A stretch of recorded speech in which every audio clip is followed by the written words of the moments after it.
the day. It is the what is it today? The 22nd, something like that, of March. Who knows? Whatever. 2025, and coming to you live from northern Israel, where there is no shortage, unfortunately, of warfare happening around the country. Right, in Gaza, on the Lebanese border, on the Syrian front, with the Houthis, and now possibly once again with Iran. We have a lot of different areas with whom we are engaged kinetically or potentially in the most unpleasant of ways of human behavior, and that is to say war. And nevertheless, there is a Bitcoin and crypto market here as well, and around the Middle East. Lots of people in the Middle East like crypto. So the question of the day is Bitcoin and crypto and war.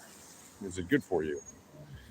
And what I mean by that is, do Bitcoin and altcoin cryptocurrencies and war, first of all, do they go together in any way, shape, or form?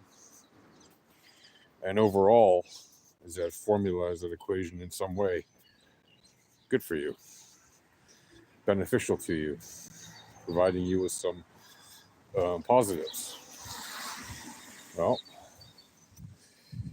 I know this is going to sound crazy, or maybe not, depending on your viewpoint.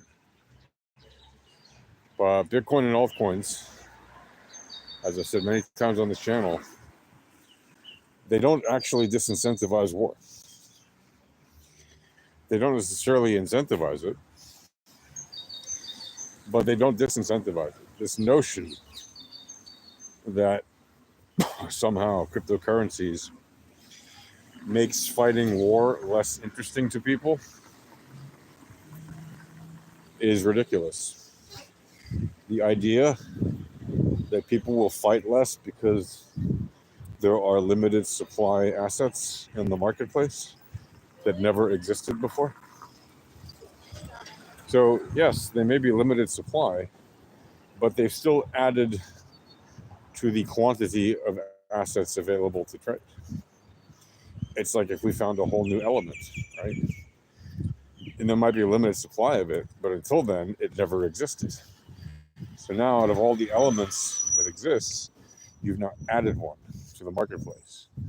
You haven't reduced the number of assets available. You've increased it. You've inflated the number of assets available by adding crypto to the marketplace. Yes, they are limited, the good ones, in their max cap supply, but if they are a thing worth money, then you have added to the overall number of things worth money on the planet, by creating such an asset or by buying into such an asset. Right? It's a bit of a mind bender there, I know, but it's kind of obvious when you think about it, right?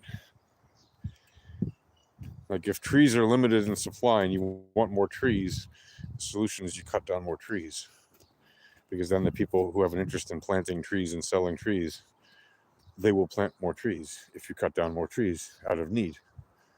And if you chop down a whole bunch of trees because you need them, the tree planters are going to plant more trees because they want to sell more trees. So there's that. And so that's one of the reasons, which I explained in a recent video, why Bitcoin, for example, does not disincentivize war, nor does Solana or Ethereum or Litecoin or Dash or BNB or anything you can shake a stick at, Ripple. None of these things will actually disincentivize, right, those kind of actions in any way, shape, or form. I wouldn't say necessarily that they will incentivize it, because we already have fiat since forever and a Wednesday, right? And before fiat, there was gold-based money, and before gold-based paper money, there was actual coins made of metals worth their weight in that metal, right? And before that, seashells. And at every stage, and stones and all the other weird things people use to barter and or trade. At no stage in the human cycle of evolution of creatures on Earth, at no stage have humans ever been disincentivized to want to take more resources from other people. It's part of human nature, whether you like it or not. There's always going to be some fighting. Now, there's a difference between skirmishes, tribal battles, full-on armies fighting it out, mercenary wars, national wars, and asymmetrical wars, right? The ones that are asymmetrical very typically are not going to be incentivized by the same things, by the same motives. Those will typically be ones related to national liberation movements and or ideologies, sometimes including religion, which is usually, depending on the religion, the worst kind of potential war. Because like we have here in the Middle East, we have people fighting, one group fighting to defend themselves from another group fighting to annihilate them because of their religion, right? Or because they don't belong to the religion that the aggressors belong to, right? And as long as you have that, it doesn't matter if you're using Bitcoin or anything. The group that believes that they take their orders from God and that believes that their mission is to completely exterminate another group of people because of their perverted belief on God, right? That's how they view the world. We must destroy the enemy, till the enemy. We have to kill all of them because they're lesser than us. And that mentality. And just to be clear, I'm speaking about extremists of Islam, right? Like the Sunni terrorists of Hamas or the Shia terrorists of Hezbollah, right? Those kind of things. They will never be disincentivized to fight because of some cryptocurrency. They will fight until they are all dead, if they need to, according to their ideology. The only way to change that is to literally have their religious leaders change that, and that would require not a little bit of changing. What does this say? Joe Leleke Bart. I don't know what that means, but hello to you.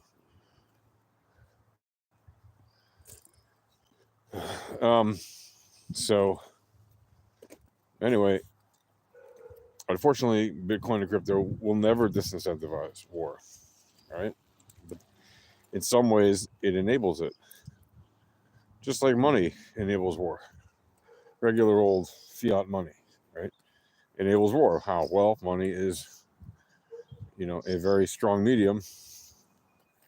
It can buy influence. It can pay for arms. It can pay for training. It can pay for traveling. It can pay for, it can pay for things.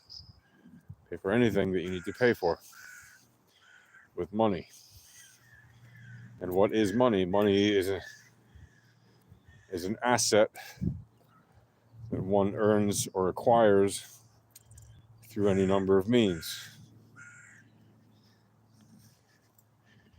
And by means, I don't mean through mathematical averages. I mean ways, methods, right?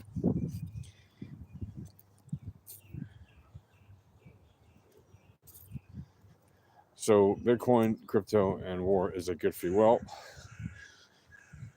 is the war something that can possibly give you more freedom and security and peace and prosperity, right? Or is it something that's going to give you more of the opposite of all those things, right? Lack of freedom, dictatorship, oppression, right? Subservience, right? Poverty instead of prosperity, right? Misery instead of happiness, illness instead of health, right? Censorship instead of freedom of speech.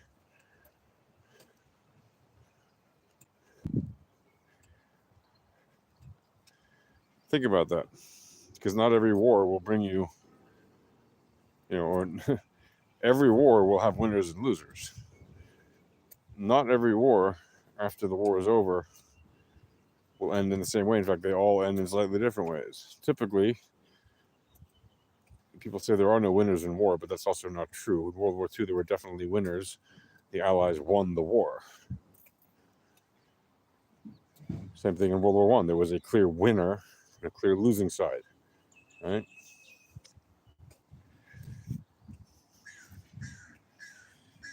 In asymmetrical war, you can try to argue that there are no real winners, but it's also not necessarily true, right?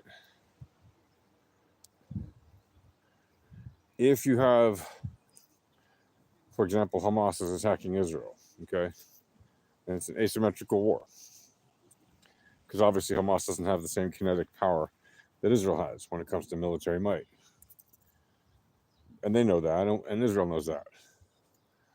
So they use asymmetrical tactics and strategies, which are completely illegal, against every international code of battle or war or whatever you want to call it, fighting between parties, political parties, and other parties.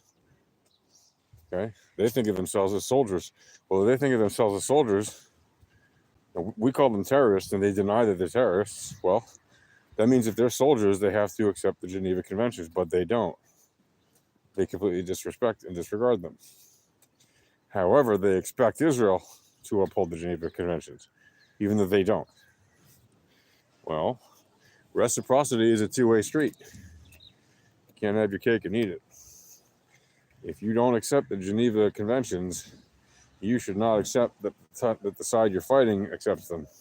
And you should not blame them when they break them, if they ever do. And you should not expect them to uphold them, even though they do. And while it's good that Israel does uphold the Geneva Conventions, it's also not good that they bother so much with them while they're fighting an enemy that completely ignores them. The only reason it's good is because it ensures continued support internationally for Israel. But as you can see, it doesn't, because despite Israel continuing to maintain the Geneva Conventions, Israel still gets blamed and accused of all the awful things by the very same international community that demands that Israel uphold the Geneva Convention, but makes no such demand of the Palestinians. They may say it once or twice, but they don't demand it in any way, shape, or form like they demanded of Israel. They don't accuse on a day-to-day basis the Palestinians of committing genocide, which they have been doing. Right? They've been attempting genocide. Oh, but October 7th was just one day. No, October 7th was not just one day. First of all, the actual attack itself, it took several days for Israel to clear out the last of the bad guys from inside of Israel. Second of all, they are continually planning to do it again and again and again. They don't just stop planning. Right? Just last week, a plan was foiled from Hamas's, forces to try to launch a ground campaign against Israel during the ceasefire, which was technically over. So they were planning to launch a ceasefire, an attack, and Israel discovered the move and said, "You know what? No, we're not going to wait for you to attack us. We know you're going to attack. Therefore, we're going to do to you what Israel did to the enemies of Israel during the 6-Day War. We're going to attack you preemptively because we see your plans. We see you're lining up your forces, as much as you can, and we're coming to get you. I'm not just going to sit around and wait to be sitting ducks and have to attack in reaction, right? So that's what happened there, right? So, and that can increase people's sense of security and freedom when you do that. At the same time, it can endanger, as surely it has, the lives of the hostages being held by Hamas in Gaza.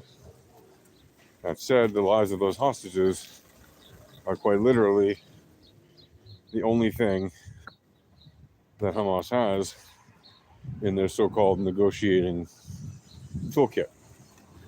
If they didn't have the hostages, they'd have nothing.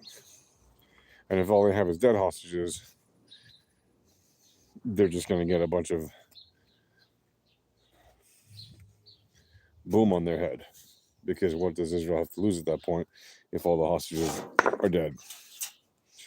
At that point, Hamas knows that very quickly it would probably cease to be in any kind of way an active force, because Israel will just at that point unleash holy hell on them, and that will be the end of them, right? So Hamas has to keep that in mind, because it is entirely probable that that is what will happen to them the moment that they announce that the last hostage is dead, if God forbid that should happen. And frankly, any hostage that gets harmed from this point forward will demand, the population of Israel will demand a heavy price from Hamas, because that is the only reason we don't already do what needs to be done. And Hamas knows what needs to be done, because we've told them, you will not remain in power. They know what that means. They're not that idiotic that they don't know what that means. They know exactly what that means. That means that they are going to be outed from power, right? And that means unless they want to take an escape plan out of there, they're going to go and meet 72 Virginians very soon.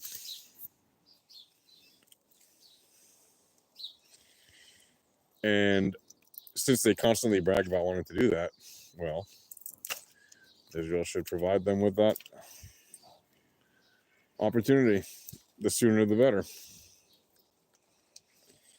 Because literally at this point, that is what the situation is. You got a bunch of Sunni militia terrorists who refuse to give up, who continue to break war crimes every single day by just holding hostages, which is one of the most serious war crimes there is. Right? And they continue to ignore the Geneva Conventions. Why are we even negotiating with them? I mean that in all seriousness. Why is Israel even negotiating with them? What is the point?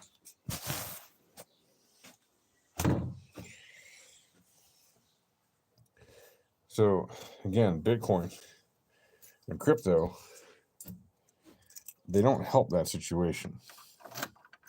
Just because countries may or may not have stockpiles of digital reserves does not suddenly mean that those countries are no longer incentivized to fight ideological wars. I mean, I wish it was the case, but it's not. Right? People are going to fight ideological wars whether they have Bitcoin in their national reserves or not. People are going to fight ideological wars whether they have any kind of assets. Like, for example, just because your nation has gold and the other nation that wants it from you doesn't have gold, or as much as you do, it doesn't mean that they're surely going to start the actual kinetic fight with you, right? They might, but they might also be like, you know what? So they have gold, so what? not a reason to go to war. But if you have gold and you've done something to terribly offend those other people and harm their natural resources and, done other things to them that they consider massively offensive, well, then that might inspire them, motivate them, drive them to a point where they are incapable of not fighting you. It might be required of their sense of honor or whatever other ideological BS they want to go with. People will find reasons to fight. There's no shortage of human motivation for that stupid behavior. So,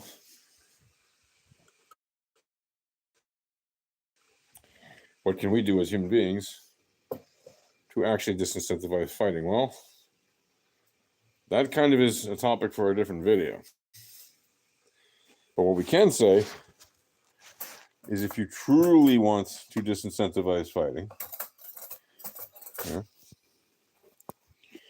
the number one way to disincentivize fighting between people is education, a sense of compassion and empathy, even sympathy, so the other person understands where you're coming from. The other side understands where you're coming from. So good comprehension, right, of the other. Good, again, it comes from education, compassion and empathy, even sympathy.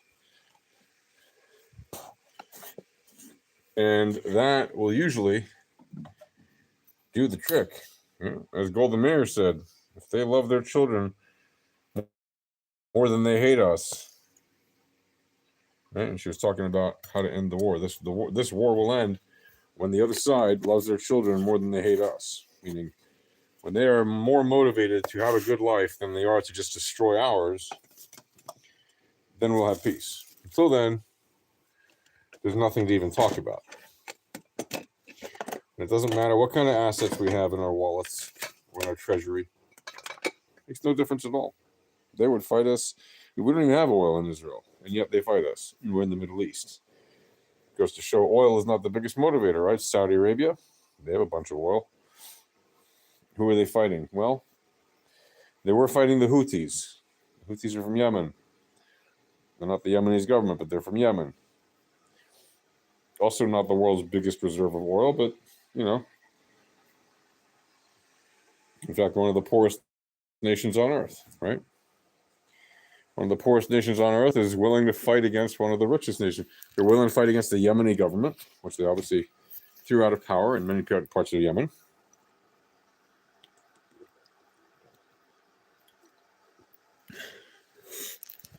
And they're willing to fight against the Saudis, shooting rockets at them and whatever. Yeah, granted, those rockets were largely provided either by rockets arsenal they stole from the Yemeni government. But for most of the conflict, they've been shooting things at the Saudis that were provided to them by Iran, either directly or through Russia that came through Iran, or even Chinese stuff bought from Iran, right? And they don't even believe in the same form of Islam, right? But they just believe in attacking other people because they're crazy. You ask them, what's your sense of national ideology? They can't really give you one because they don't really have one. And people want to tell me, oh, what are you talking about? The Yemenis are beautiful, artistic people. Sure. Yeah, right. If you ever listen to that music that they call music, first of all, it's not so beautiful. Sounds like a bunch of angry goat herders, because that's what it is. And never mind that. Their music is largely music that motivates you to go fight. That's the whole point of it. If you listen to the words they're singing jihadi music. Disgusting and violent. Anyway. Them's the fact, Jack. So, yep. All right, guys. That'll do it for now. I know, very exciting production value video. I'll catch you guys later. See you in the trading pits. See you over in Alpha Trading during the live streams. We start those at 11 a.m. U.S. Eastern Time, Monday through Saturday, where we talk about actual charts, right? We look at actual charts, actual information. This is leading information. This is all leading information, right? It's all leading information. We look at all this kind of stuff. This is the Bonk meme coin I'm looking at because it's fun.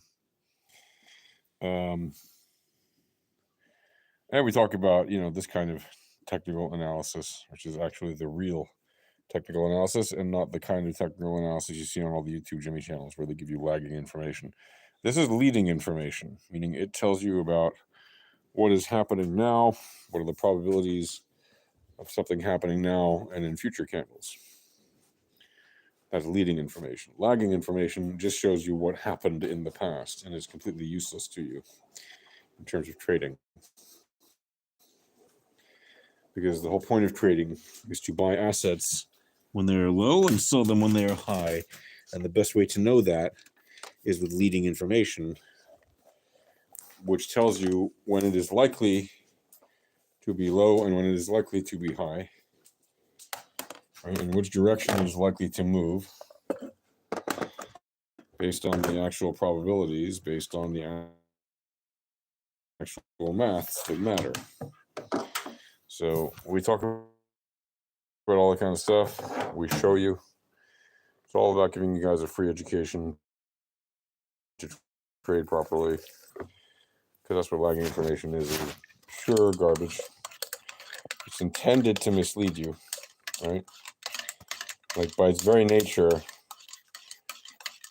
that's what lagging information is. It is a deception. It is literally meant to help the market extract as much money from you as possible as a trader. And it does that by misinforming you, misleading you, right? By giving you false hope and false fear, by giving you false confidence and uncertainty. Once those things are achieved, the market has done what it needs to do. And your money is as good as gone.